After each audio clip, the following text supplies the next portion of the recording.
Okay, graphs in StatCrunch. So I've got my data in. I know what type of data I've got, hopefully. I've got time in seconds, which is continuous, height in millimeters, which is continuous, and I've got my groups or my categories of my type of soda. And I've got a couple more options here, which I'm not going to worry about at this time. So to get a graph, first of all, you have to know what you want to draw.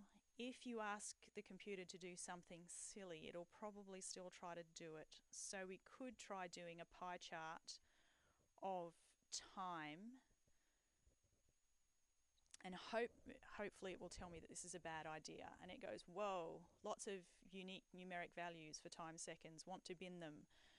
So you could either click OK and then it will start grouping your data together, or you could just take that as a hint that you've chosen the wrong option and you shouldn't be doing a pie chart with a continuous variable. So I'll cancel. Oh, it's done it anyway. There we go.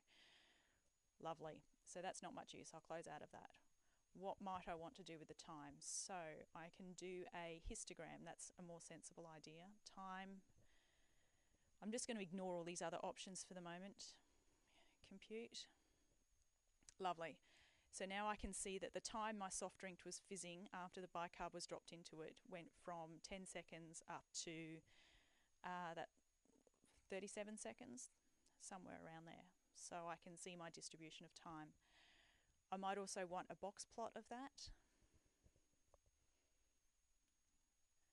And this time I might want to see if there was a difference between the types of soft drink. So I might want to group by type of soda. And then I can see if there was one type of soft drink which fizzed longer than the others. Again, you can just leave these options at default.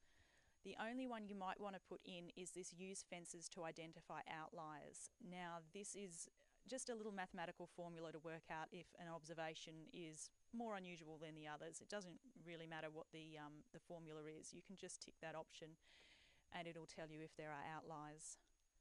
Compute.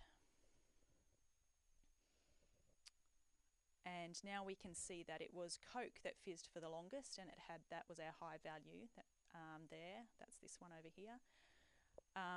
Diet Coke seemed to fizz the fast, and then we've got lemonade and orange. They were both very consistent. So this is a little bit more involved than your data sets, probably, because we've got 4 groups here and you'll only need to have 2.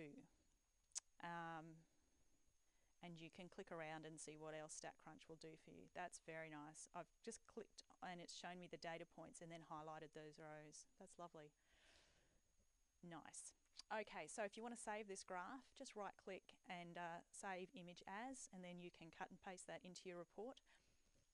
Or if you go to options, you can save it to your profile on the StatCrunch website, and then next time you log into StatCrunch, that will be there for you to access.